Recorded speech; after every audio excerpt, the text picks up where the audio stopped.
Are we back? Yeah, we're back. I'd like to Quick little bottle break.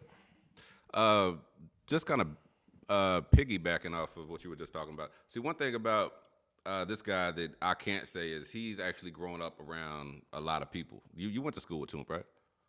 No, he's way older than me. He's In the same hood, or yeah, Ben Hill, Okay. Southwest Atlanta.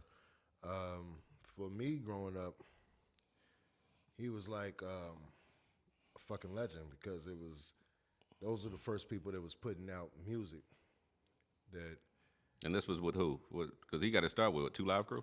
he got to start with Two Live Crew. First shit that I remember, was Shadi, but he had also done shit with Raheem, because they all went to school together. Him, Raheem, they all went to Thurl, I believe.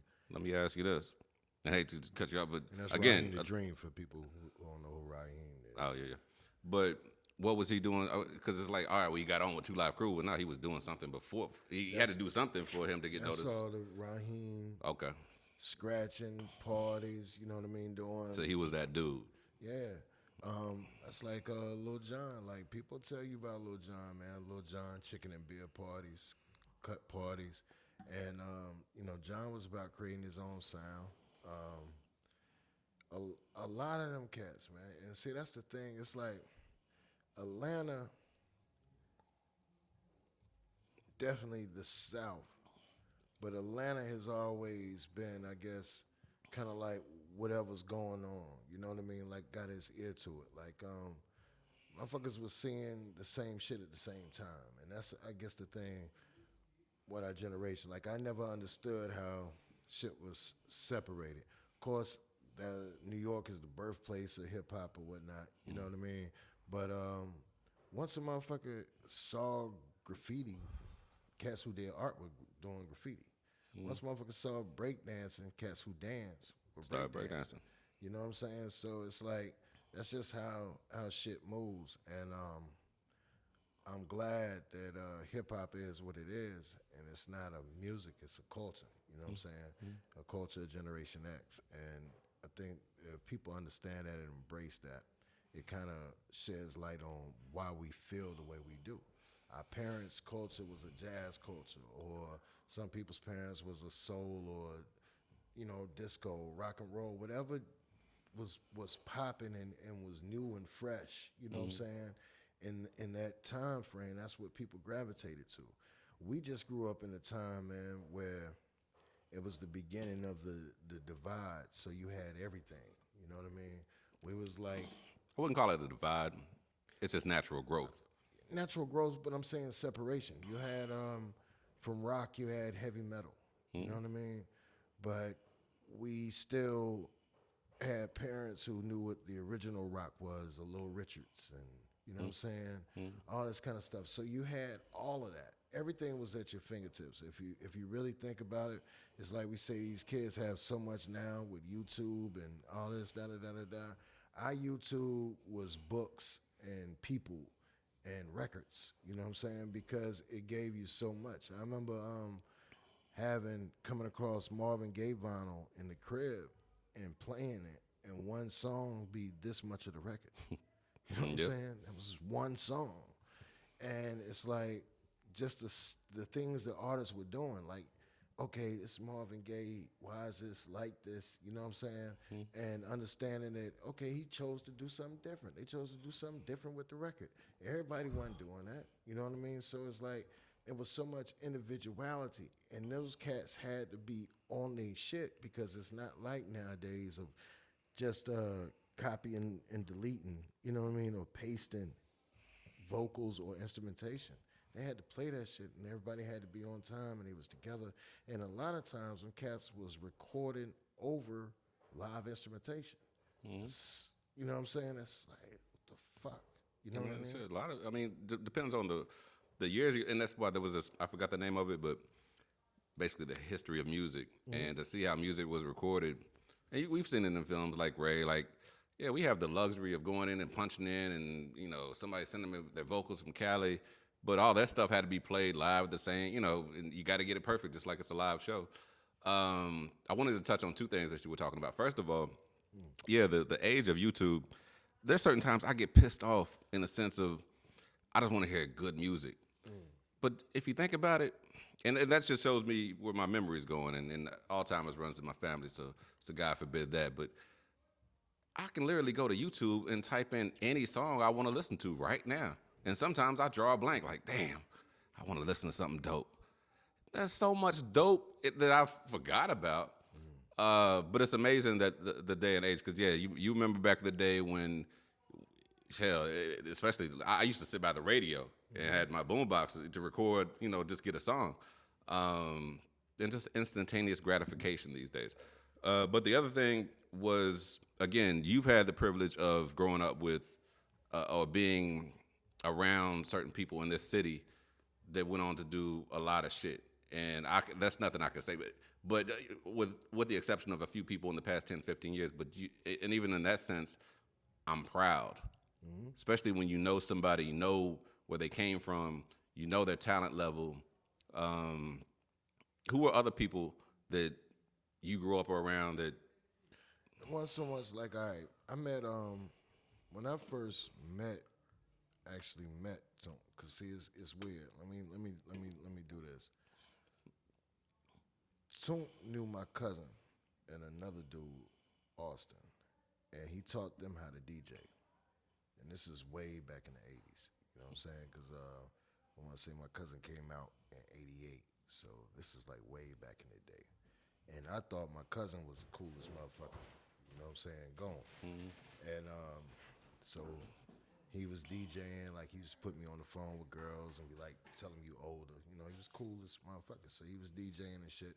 And that kind of really inspired me to pick up a pen. You know what I mean? That did. Yeah. Okay. That did. The music he was playing, like, he had a rabbit. That was a big deal, back in the 80s. And what year is this? This is probably say 80, maybe 86 or something. Okay. 86, around that time. Because I can remember EPMD, you know what I mean, Rakim, you know what I mean. I remember all this shit, and it was like I was doing my own thing over here, and it wasn't like we was kicking it all the time. That's just how monumental that shit was to me, and it was like that shit was a big deal. So it's like really starting to craft it, but Toomp got him into it. I never met him at that time. Okay. When I was a kid. Years forward, I ended up going to alternative school. And in the alternative school was CeeLo and Dre. Okay. All right. Before that summer, right before that, I went to summer school at Tri-Cities, which is where Dre and Twan went. I had a class with Twan, and Dre was there. But my other cousin knew him. You know what I'm saying? And they was in the group. I think it was 2 Shades Deep back then. That's what they called themselves. And we had already been signed. Me and my little crew. We were signed to a subsidiary of Ichiban. Okay. And what year are we talking about right now? That was this is like 91, 92. Okay. 90, 91, 92, something. You're in high school. 92. Yeah, high school. Okay. But yeah, early up at high school. One closer, I say 92 because graduate came out 93. But anyway, we had signed with them, so we just knew everything was going, and then that whole thing fell apart. But so we was in, like I say, summer school, them cats. Then went to open campus, and at the time it wasn't a Dungeon family. So CeeLo wasn't fucking with Dre. You know what I mean? Like that. Dre was riding with us and shit. You know what I mean? All we used to do was everybody at that school was fucking skip, drink, smoke. This is open campus. This is North Druid open campus? Or No, this is College Park. I mean, people out here don't even know what open campus is. Frank McLaren alternative schools, like when you get kicked out of the regular high schools in the county, you go for the bad kids. Whatever you want to call it. Okay, man. but it's open campus. But my man Ed, well, my man now, but I was going through Greenbrier Mall, which is a legendary mall out here. Girl I was with grab one of the flyers from some dudes passing out flyers. Say they had a studio. Me and my man went and checked it out because when I was coming up, we used to look at the back of album covers that came out and write down the addresses of where the company was. And if you could find a way to record some shit, you were trying to send it there. And that was like unrealistic as fuck. You know what I mean? Because we didn't have fucking record companies and all that shit here. It wasn't like it is now. So anyway, I went through there, and when I end up fooling with Ed, CeeLo was already recording with him. You know what I'm saying? And he was doing his own thing. It was just CeeLo. His, you know what I mean, real close friends were the Lumberjacks, T-Mo and Cujo. And they were there recording, you know what I'm saying? I never liked them, by the way, those two members. Oh, you wildin'. I know. I just say it. I'm the mad engineer. Yeah. I never liked them as MCs, but Mo Goody, I'm gonna have you on the show soon. You can smack. That's the gonna be nigga, awkward. Do what you gotta do. That's gonna be real awkward. But keep going. But on some real shit, two of the realest cats, coolest down to earth, just regular people that you ever gonna meet. You meet them, you gonna love them. I know you. I know your personality. I mean, Timo's been here. No? I said Timo's been here. They did an interview with him. Sasha Key, I don't know if you know him. About a year ago, he came through. And I meant no disrespect, but just back then, it's like, you know, it's weird. Like when the South really, and again, I'm talking Outkast. Like Dre was that nigga. I was always a big boy hater. I just felt like he was average, and average wasn't good enough to me. So when that followed up with Goody Mob, nobody stood out. I mean, at all. I mean, CeeLo had the voice, and they made some good songs, but I was listening from an MC's ear. And yeah, I mean, I know, especially knowing where you come from, that you looking at me like I'm crazy. But that's how I felt, and I'm not going to tell you a lie like, oh man, they were the greatest. A lot of my partners look at me like I'm crazy, but me personally, I play the Goody Mob first album more than I play Cass first album. So they had some good songs. I don't want to say that, but again, I had an MC ear back then. I wasn't listening for songs. And again, that goes back to what we were saying originally about what you listening for in a lyricist. Well, that takes us full circle. Yo, man, they made a song called Omni. All right? Was that about the Omni? Omni, right? At the time, that was our arena. For anybody who don't know, they know State Farm, which was Phillips. It used to be the Omni, and that was the shit. Everything in Atlanta happened at the fucking Omni. And the Omni was a hotel that was connected to the CNN Center. Yeah, Okay. yeah, but that whole complex. It was the Omni. The Omni, right? All right. But they flipped Omni into 1 million niggas inside. And just the timing of what was going on during the time of them coming out, it was a very powerful time. I'm not sure if you remember Farrakhan's first Million Man March, the Olympics coming to the city. You know what I'm saying? I came here in 93. 95, 96, man. Yo. No, but check it. I came here September 9th, 93. I'm from Louisville, Kentucky. I don't know shit. Within a few years, I'm listening to Bobby Hemmick. I'm learning about Egyptology. So when they came out with their first album, I'm hearing shit that I've been hearing about. Like, I used to get these Bobby Hemmick tapes, and I would just play them. So, but I'm always been that person who want to learn more or learn the truth. So they were talking about some subjects ain't nobody ever touched. And it came from, you know, the down south, you know. So no, that's why I said I don't want to take away from that. Yo, man. But yeah, you're right. I mean, they really, Yo. that was some hit list shit. Like, y'all can't talk about that. Yo, But they did it. Dudes took chances. You don't understand. They was talking about the mayor current. You understand what I'm saying? So it's like they put it all out there. Like where they went, man, was stupid. But the way Cass took it, man, no rap group in the history of rap has done what Outkast has done. What do you mean? Every album outdid the previous album. And the first They album just kept getting better. was platinum. That does not happen. You tell me what rap group came out, first album went platinum, second album came out, double platinum. Next album came out. Next album came out. They made an album doing different projects, and both projects were successful. Are we Had talking about stupid Speaker Box? songs. Yo, The Way You Move. Classic. Not for me, but classic joint in Yo. general. A classic in the sense of Just- everybody loved that song. Just period, man. Listen, man. Listen. When you can make a song that rock with the youth of the day, of that day, all the way up to grandparents, man, and not sell out, not be sitting up there talking about you Barney jumping around in purple suits and Oh, no, yo, man, listen. Well, no, they man. did their thing, and my wife loves Dre. Like, I get sick of hearing her talk about Dre, but I'm the same way. Like, I was always the Dre fan. Some people like Big Boy more. I looked at them like, what the fuck? Yo, What are you man, listening to? Both of them dudes are regular, cool motherfuckers. And that's the biggest thing that I love about the majority. I can't include everybody, but the majority of the Atlanta artists that have done their thing, man, they still regular, man. I don't know if it's just a Southern thing or Atlanta thing, because I think Atlanta's a lot different than a lot of other places in the South. But yo, man, like, just regular as fuck, man. I was checking some shit.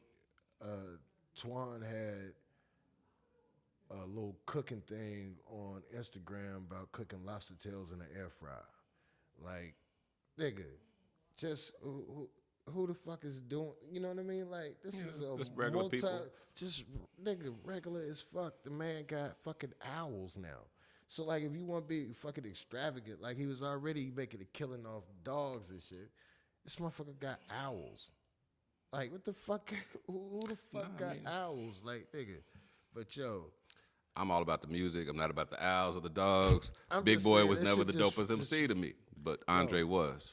yo, he might not have been the dopest MC to you, but what Dre say, the South got something to say. And he said he said his thing. He did his thing, and that's a beautiful thing. It's like, yo, I used to hate, and you probably can attest to this. I'm not sure if you noticed the change over the years, man.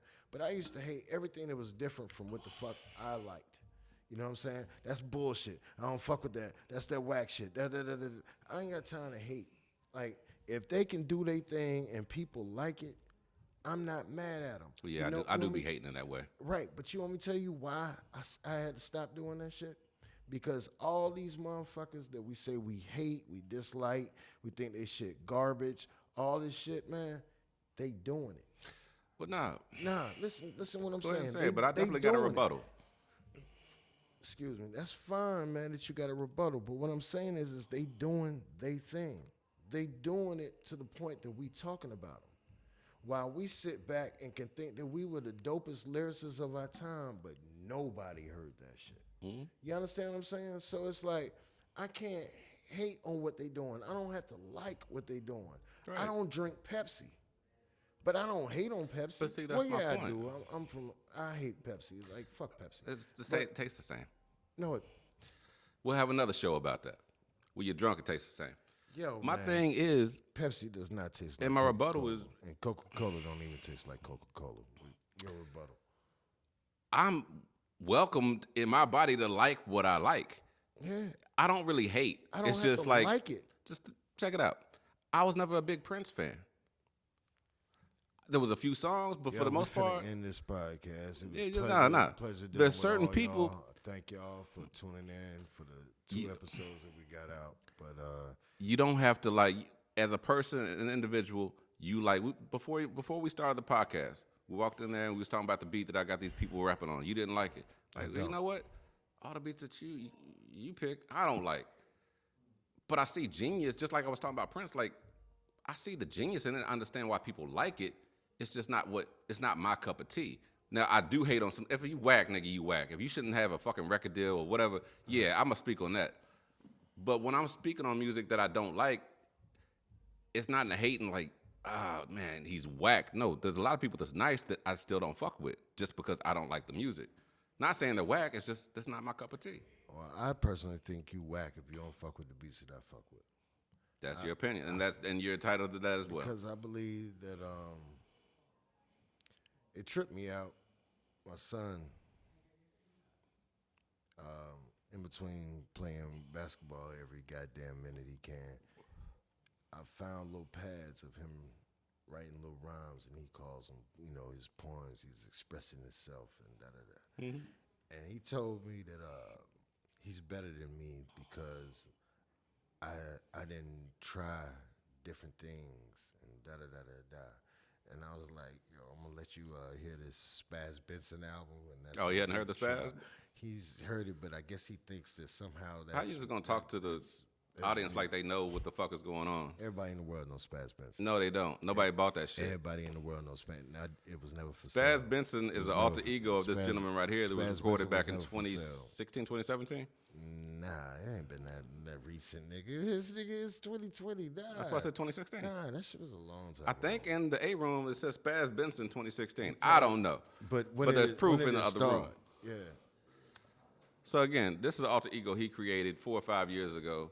And you're right. I mean, we went to the extent of speeding up vocals, just making sure it did not sound like his monotone, boring ass rap voice. No doubt. We were trying to get away from that. We tried that shit for 20 years. It didn't work. So let's speed him up. Let's slow him down. Let's do whatever to make him not sound like him. It was some shit that But keep going. Now they know who Spaz Benson. So you played him the Spaz Benson album. And what happened? Nah, he ain't sat down and listened to it. But see, I think that's what it goes into too. Like some people appeal to shock value. You know what I'm saying? And what I mean by that is you can say some shit that'll catch somebody's attention, Right. and they stuck on that. But I'm a person that believes like when a flower is closed, Oh God. it still can be sold. But the beauty is when it opens up. So you have to take time and patience to wait for that. So you waiting and experiencing every single step with this thing. And that's what people don't do these days. It's like the shit only lasts for half a second. Like when you asked me about a rhyme from the 80s. Mm-hmm. And from back then, I'm able to remember Rakim, Eric B, Big Daddy Kane, NWA, Willie D. You know what I'm saying? It sticks with you.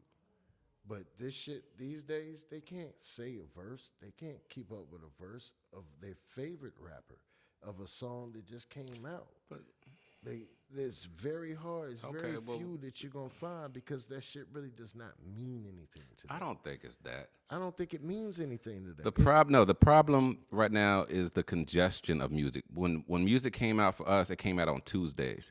Every Tuesday, the new albums dropped. Right. Now, the kid that's in the C room behind this wall is dropping a mixtape on iTunes on all platforms. That's how they say on all platforms. And that's why it doesn't mean anything.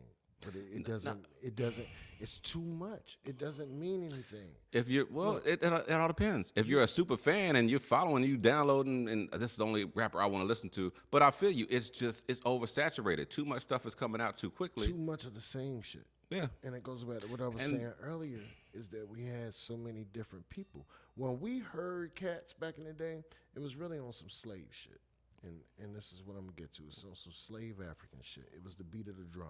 When they said in Africa they used to communicate through the beat of the drum, when you heard an album, whether it was from Florida to Washington to California to New York to Atlanta to Texas, wherever, it was different. You were getting a piece of what's going on there. When we heard Sir Mix-a-Lot, My Posse's on Broadway, you know what I mean?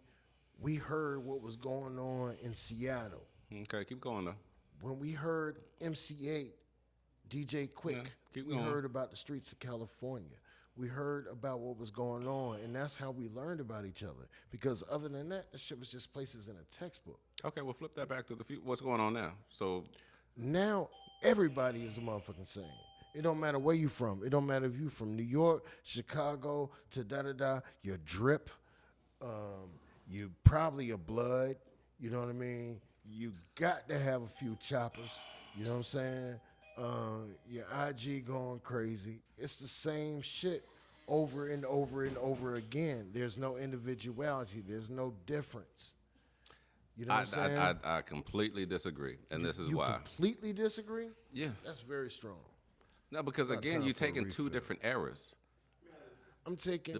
The music that's coming out today is. I don't need this.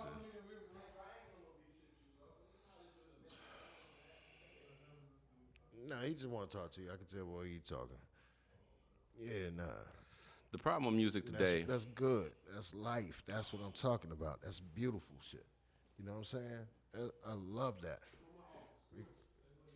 Yeah, that's what I'm talking about, man. Beautiful, cool shit, man. You know what I mean? That's the beauty of life. You understand what I'm saying? That's the beauty of life. If people don't understand what the fuck we talking about, I'm gonna cut this shit out because there's some other shit to be going on. But yeah, nah, that shit need to happen, and that's cool. You know what I mean? And that's solve your problem. You know what I mean? That you would, well, one of them at least. You know what I mean? Like talking about unnecessary shit. Man become man and fucking. You see what I'm saying? Bam. Now, You know feel what I'm better. saying? I'll feel better later. Yeah, I love that shit. Okay, but I'm still on the motherfucking problem. The problem with music, if you think about it, again, I just said shit's coming out. Shit's coming out. Shit coming out. There's no quality control. Back in the day, a lot of the shit that we heard, besides your boys that's just doing records around the hood, it was on some. You had to get signed. When you get signed, you got A&R that's developing you before you even get to the stage of even recording. There's no quality control, and we can't lie and not say, at least in just knowing how I grew up. I know for a minute, even when Das Effects came out, I was on some diggity. I was that You were impressionable. yeah, bandwagon or whatever's hot. So I was doing the same music the same way whoever's in the C room might sound like such and such, or whoever their favorite rapper is. All that shit helped us develop ourselves as MCs, though. No, I agree. But there's See, no that's quality why control we can't nowadays. really have this conversation. The conversation is fucked up for people who are not or who have never been in music. You know what I'm saying? It's a difference when you listen to music in the sense of I make music too, to a person who just wants to listen to music. Now, it's just like with making film. A person who doesn't make film just wants to watch the movie. A person who makes film wants to look at the movie, see how they got that angle, wondering what lights they were using, how did they, you know what I'm saying? So it's a process. When we listen to lyrics, like, damn, fuck, this nigga was thinking, what he was on, what he make this beat on, what was this recorded on.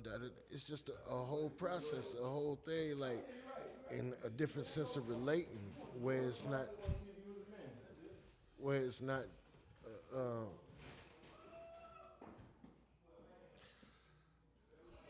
Yeah.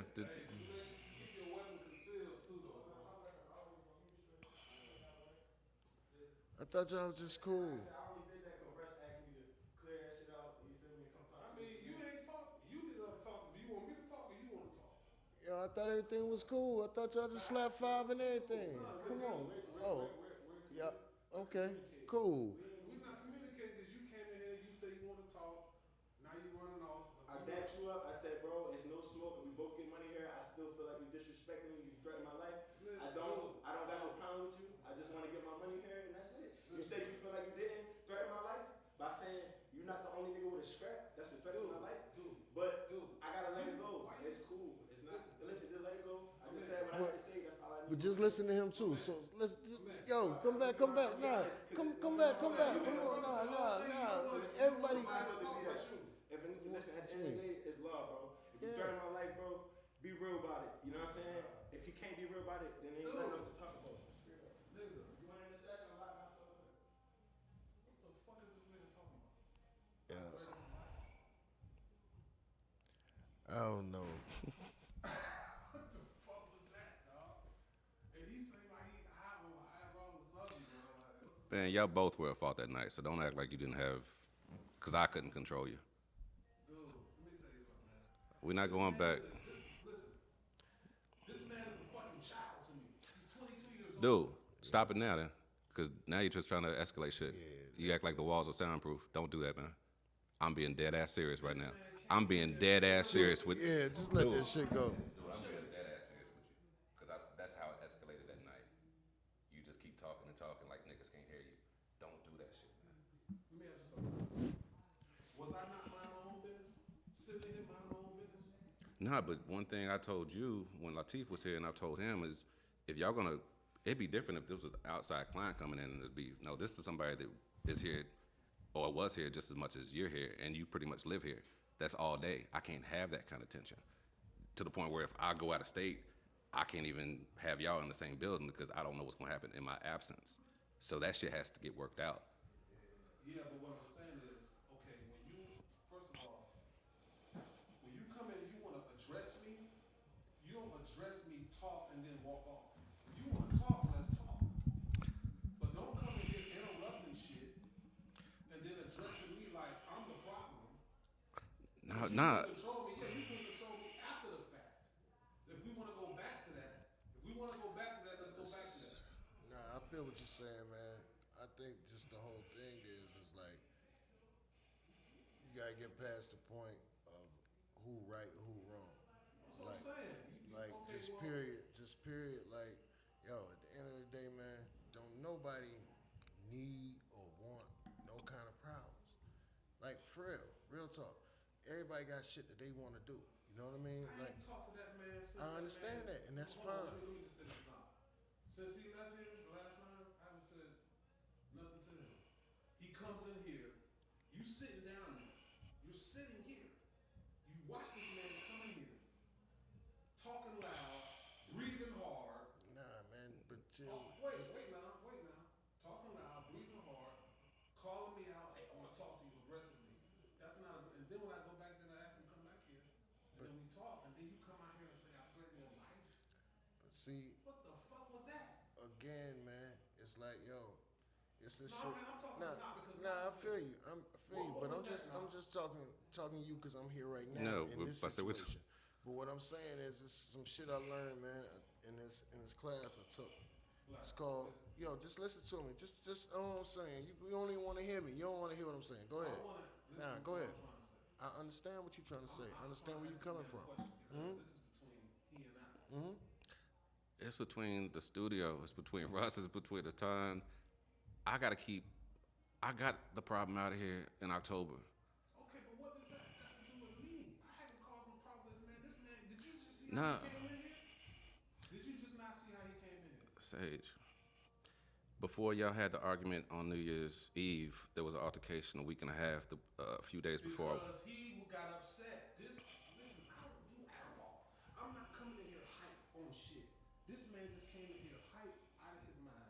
He did the same thing in there the night before. do You you want to see how- blame somebody, fine. You can blame me. But at the end I of don't the think day, he's trying to blame nobody because no, that ain't how because he rock. what he's saying Nah, is, what he's saying you is didn't have like a problem is with looking he at it came from in. is This looking man from a just different came in, spot. Interrupted this whole shit. Interrupted my vibe. I'm chilling. He comes in here and tells me I'm threatening his life, and then you get up and act like I'm the problem. When you Nah. escalated, What he's saying is like, How did I escalate? dude, when you sit there and talk about Adderall and talk, man, my biggest problem is you don't see it.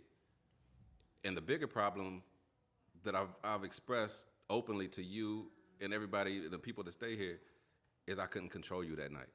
Like literally, I couldn't control you. Nah, you keep saying you couldn't control me. If you couldn't control me, don't you know I would have been in jail that night? Don't you know he would have been, something would have happened to that dude? Yeah, and if I didn't come downstairs, maybe that shit would happen. Because y'all pulling weapons at the fucking door. No. I didn't pull my weapon.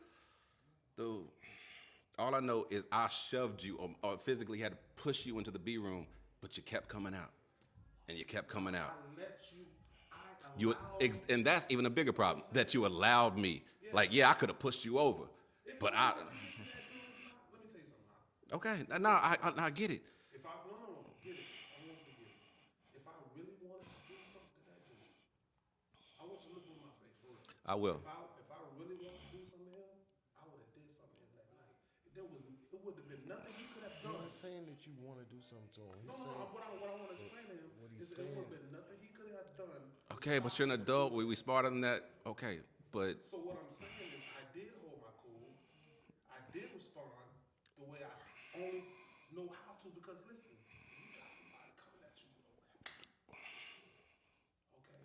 He walking around with a weapon. Not me. I didn't have the weapon. He had the weapon. So I'm feeling uncomfortable and unsafe because he got the weapon. let me ask you something on topic, off topic. When I got upset and I just stood up and I accused you of escalating the situation, do you not understand how you were escalating that situation? The man just came in and interrupted everything. Yeah, I'm pissed off because you just called me out. You just told me. I just threatened you. It was a yes or no question. Do you understand how you were escalating the situation? That was not. No, I do not. That was not an escalation. That's a bigger That was problem. frustration. If 'Cause that's the someone same came in thing that if happened- Someone came in your space and just said, "Oh, I just threatened your life." Imagine Crystal, somebody you fuck with, come in and say, "Oh, you threatened my life." What would you do? Just sit there? I was awake that night. You woke me up. So that, yeah, I saw both of y'all. And Okay, both of so y'all were in the who's wrong. responsible one to call Munna and say, "Munna, we got a problem." So this will happen, right? I call him and say, "We got a problem," because I couldn't handle him. So I call him. I got you. And what did I try? Break y'all up? But you wouldn't. When I go in the C room, you followed me, right? Nah. Honestly, listen. On some real shit, you should have been like, you know what? Since I called you, you should have been like, you know what, Chase? Why don't you leave? Let me holler at him later. Here's how I felt about That's it. what you should have did. I felt like since you got me, I called you. That means I was trying to assist. here's how I feel about it. When you called me, I came down. This is my place. I'm now up. I'm controlling it. Please stay in the B room. Let me handle it. That you didn't do that. You kept escalating it. You followed. Hold on. You followed me into the C room. Go back to the cameras. The fuck, nigga? Go back to the cameras. What you mean, man? I'm saying. Like he trying to talk to you about some real shit that he feel going on in his business, and you telling him like, man, fuck that shit. Go on and do what you was doing. No. I was saying, no, not this. I'm talking about go back to the, not this Oh, camera. you talking about? I'm talking about the camera that night. Okay. My fault. That's what I'm No, saying. I knew what he was saying, but that's why I'm still like, what the? I'm saying you said I was following you. The only time I went, No, he's saying you weren't. Like he wanted the you. only time I got up, the last time I got up, Chase was already in the car. No, I'm talking about when you came and got me with the bitch. It took 10 minutes to get through y'all arguing for me to find out what the real problem was, because I'm wondering why I'm awake at So 5. let me ask you this. So you need to tell me you've never had an altercation to where someone has to call you out of bed. As many times as Vic has been in here. Yeah, plenty So, times. so you'd rather the shit get overboard haywire. No, I just want me to handle. I want to. Can I talk uninterrupted for like 45 seconds? Again, I was trying to say when you got me to come downstairs, you're arguing with the female. I don't know this I wasn't bit. arguing with that girl. I said an uninterrupted, and yes, you were. No, I wasn't Oh my God, arguing with her. She was trying dude. to basically All right, tell fuck me, it. And you know what? Fuck it. She was trying to tell me the situation between her and him. Why am I? I'm the most. And I'm arguing with you. So, oh man, can I still talk uninterrupted? He just brought in the energy he just brought in. You see But the I shit mean, that's but you happening, see bro. what you don't see what he's saying though. I mean, like real right now, like he's saying, this man just saying, yo, let me talk to you for 45 seconds without being interrupted. And the minute he said the first thing, I'm interrupted. Go ahead. I really want to hear what you got to say. My biggest problem, with the exception of not being able to physically control you that night, was yes, you woke me up. I came downstairs. You and some drunk bitch are going at it. I don't know this bitch. As far as I know, she can leave. She's not paying. Dude, it took what? That was 20 seconds. I was just saying she was in check. he knows she was with him. I know, man. Oh, okay. Go ahead. My bad. So it took 10 minutes of listening, or her hearing you there, and me trying to figure out what the fuck is the real problem, for me to figure out it's in the room, in the C room. Okay, all right, now I know the problem. Let me go fix it, because Crystal's worried. Like, it's New Year's Eve. We're trying to enjoy ourselves. I go in there just to find out what's going on. You're right behind me. And now it's a shouting match. And that's when, I don't know how, about 5 minutes, that's when I physically had to, like, just stay in the B room, stay in the B room.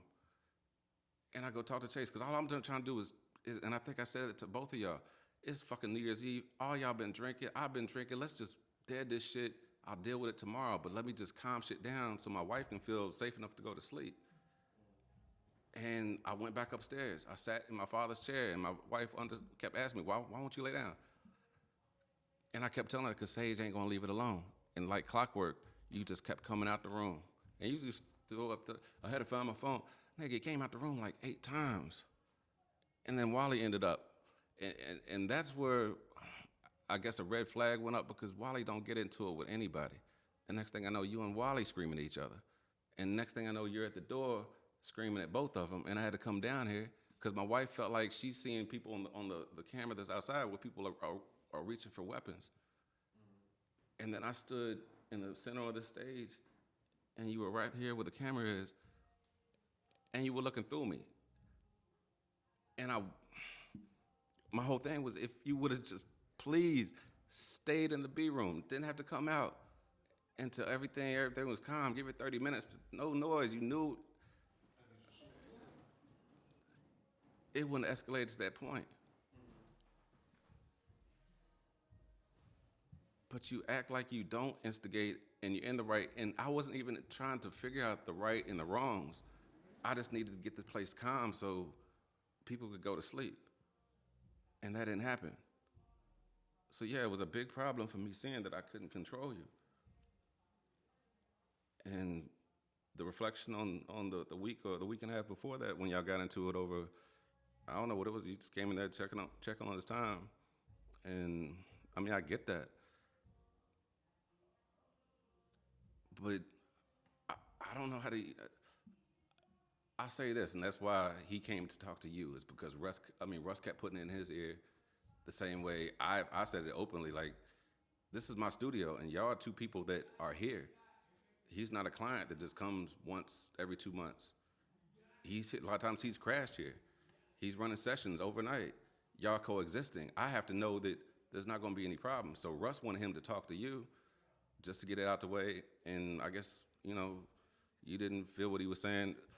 The podcast almost stopped because he felt like, no, this is good. This is what they need to do. This is beautiful. This is real shit. And in the back of my brain, I was wondering, and I'll be honest, I was wondering it might be a bad idea because you got some alcohol in your system. No, I'm not saying that. But in the back of my brain, while you were talking to me I don't know if you saw me. I wouldn't even, Yeah, no doubt. But see, like all I'm saying, being objective, man, standing out. Like, I know both of y'all niggas. You know what I'm saying? And we all from different generations. You from our generation. Yeah, I'm 43. I'm not 22. I'm 44. I'm 44 years old. He's 44. You know what I'm saying? Yeah, it's a big gap. So it's but My daughter's 19. right, no doubt. So the communication is different. But for a young dude coming in saying, "Yo, I ain't on no shit. I ain't nah." He didn't come like that. Yeah, he did. That's exactly what he said. Yo, I got it No, on I'm camera. I saying just he cut the came, but camera did you off. see how hard No, he was breathing? Let me just no, say. that's you can't. But you can't. I can't, nigga. I can't come in here and be like, "Yo, my nigga, you ain't breathe." I can't come in here and tell. But I'm saying I can't come in here and tell you that you ain't breathing how I want you to No, breathe. I'm just saying. It's not that. I'm saying. What I'm saying is, Who knows Black. what he do? That's him though. I'm just saying. Listen to me right What quick. I'm saying But is- whatever he do is what he I'm doing. not worried about that. But he come. My only rebuttal, my only problem with his whole, the way he came, was when he said, "I threatened his life," which is a fucking lie. That's a lie. Yo. No. There is no. No, yo. I'm not saying. You don't even know what I'm saying no to. I did All not I'm saying threaten is, that yo. I'm saying, threatened yo. my life. Okay, cool. Could you have said that? Yo, I ain't feel like I threatened your life. That's what I told him. I felt like you threatened my life. That's But what it's I all in told him. it's all in the way the conversation go. You know what I'm saying? Who was louder than who? I don't know. For 1 minute I thought everything was good. I thought y'all niggas finna come and make a beat together. Like I heard y'all niggas slapping 5 and shit. I was like, yo, cool. That's what he talking about. I was just like, yo, that's what's I'm up. just gonna say this and I'm done with this whole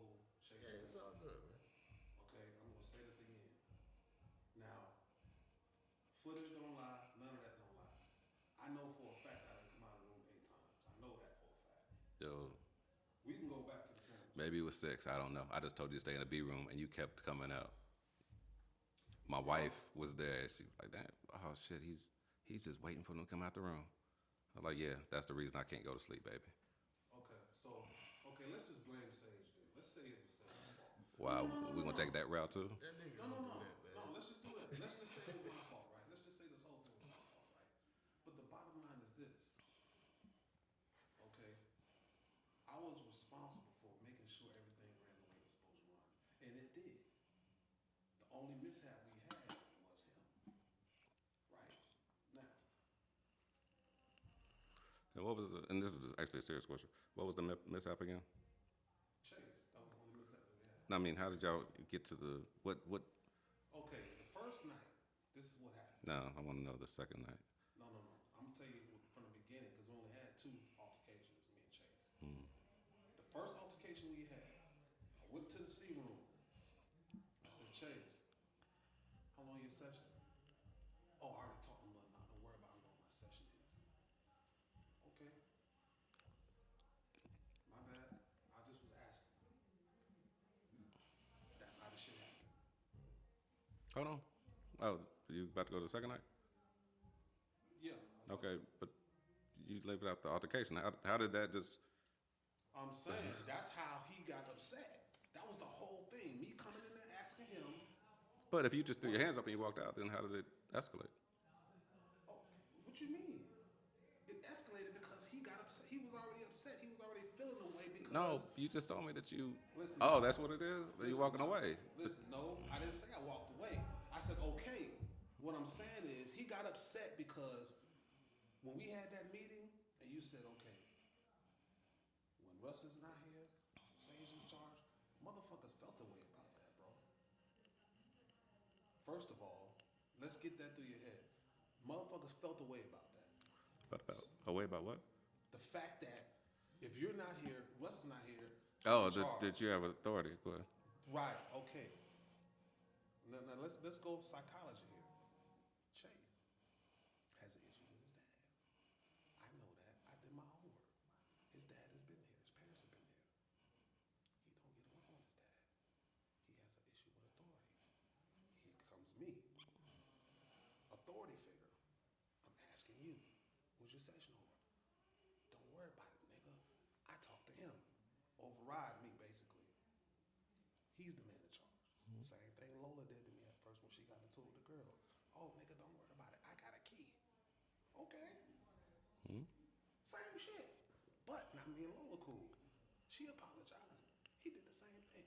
After the first altercation, he apologized to me. Because he was wrong.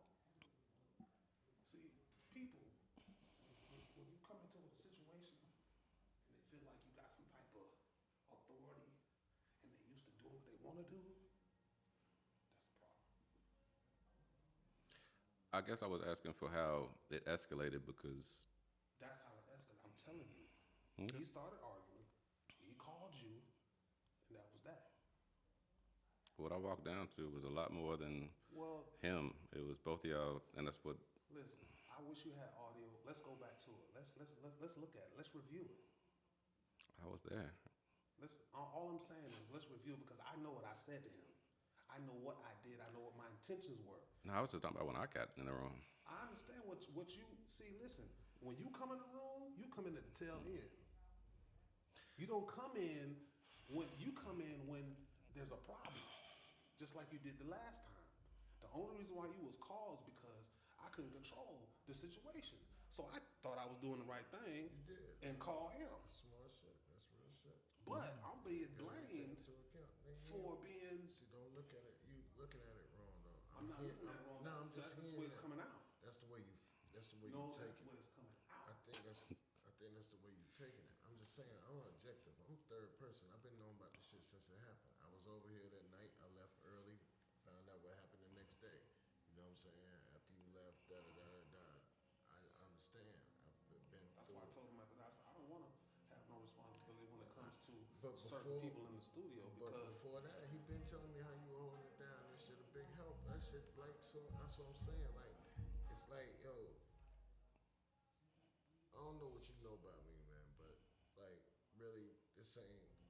I'm not usually the calm down man, so I've changed a lot over my years, and what I'm saying is I'm hearing this shit. I don't really know this young generation I'm good. except for I got a kid, and I hear these motherfuckers, and I know what they on, and I got some young dudes on my side, and I know.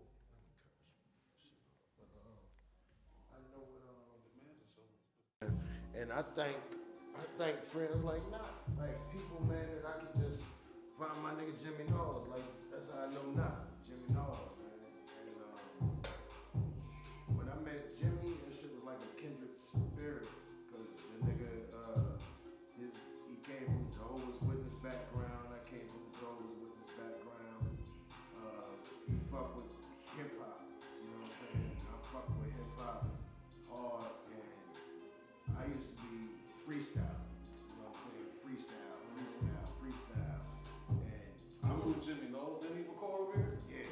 Yeah.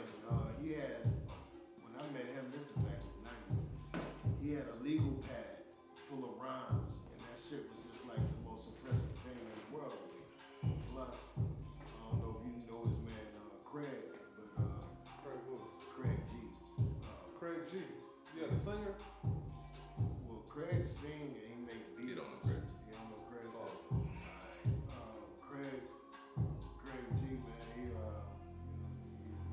gangsta sight.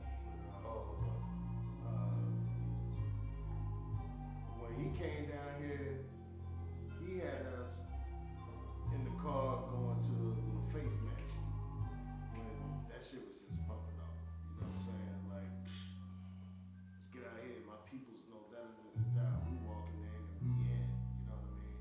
We going all kind of places, and that shit was beautiful, man. Because that's all we did. Like me and Jimmy would go. We had this shit. My man had a liquor store in Vine City, and he'd give us the box that the swishers come in, the 50 blunts, the little box. I remember them. Yeah. It'd have a pint of Hennessy, some blunts, some trees, and we buy that block. You know what I'm saying? We buy the blocks. I can't even remember, man. I mean, But can I just say this? You see how you reminiscing yeah, on how you love the culture? What Yeah. all the people that you ran across to Yeah. get to where you wherever. This is what I'm saying. Mhm. See, an old dude, an older guy. Mhm. He owned publishers, The Roof's on Fire, What People Do for Money. Mhm. What's the other one? DJ, please pick up your phone. Request line. Mhm. Clark J, that's his name. Clark J. Smith, right? Okay. He told me one day, he was like, don't ever fucking take your music personal. Ever again. I said, why not? It's my shit. This is my art. This is me. Right. I touched this shit. Right. He said, don't take it personal. Why not? Because when you do, that's when you lose. Because I now, can believe that. I can believe that. Right. 100%. I can believe that. because I now, lost, and I believe yeah, that. I lost the financial battle and all that, the sign, the fame, and all that. But integrity-wise, man, I think that I've experimented, I've played, I've had fun with hip hop. I think that along the way that I've been able to help some people, whether it's just something that I hear, because I believe I have a true ear for music. I come from a musical family, you know what I mean? My mom could write and play music, classical music, could read the notes and actually write music. My brother played guitar, my sister played violin, my other sister played the flute. And it was like I came from a musical family, so it's like it's already in you, basically. yeah, but hip hop was my mark, and it's like a beautiful thing to be born. So what was the turn of, okay, not got something to say. No, I was just listening to both of y'all's stories, and it was prefaced by saying the whole personal business. Both of y'all had deals. I don't know if it was in the 80s or the 90s, or this was in the 90s. And 2000. I mean, I get it. Yeah, if you're trying to make money off of it, if you're trying to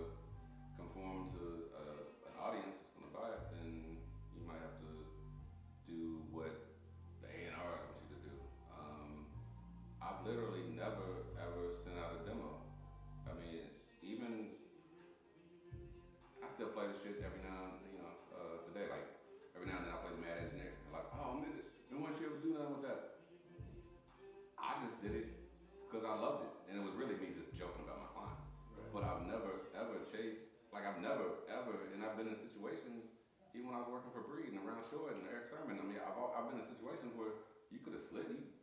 I'm not like you reading the back. Oh, I got to send it to 105. No, this is about too reading that short. shit and writing that shit down. And this is Knock the ain't fault a that brown I- noser. I never did it. I'm just saying, I was in never situations seen- where it was like, I never had nothing to say because I always have felt my fault. I just want to say this, but I always have felt that my shit was never right. That this is what I want to put out. So I've just really done it for myself because it was like I never put out what I felt or never created what I really wanted to create. I've never made that album that I really want. You know what I'm saying? I just really never have. Some of the best songs that I made, I don't have. You know what I'm saying? the only time I was in a deal situation was with Commune. And that was a situation I didn't control. And I went along with it because I had, Commune was 5 MCs. My ex-wife, Money Supreme, Divine, and Underdog, me. Of course, before we got a deal, I was still just doing the same thing I'm doing now. I was doing then. Like, I just made music because I loved it. But I saw the potential, and I know that's what these people want to do. And I won't say they, because it came back on me where I facilitated or I knew the people that gave on us. I'm like, take that same money and get Timbaland to produce a track and get Busta Rhymes to do a song with Dice. That way when we take it to the radio station, they gonna play that shit.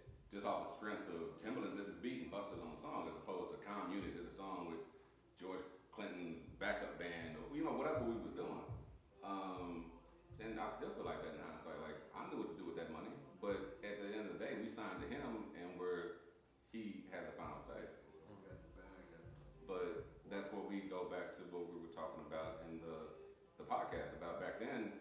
Even with those major labels, when you signed a Def Jam or you signed a Arista or whoever, there was A&R, there was artist development before you even got to the studio, and they control, just like if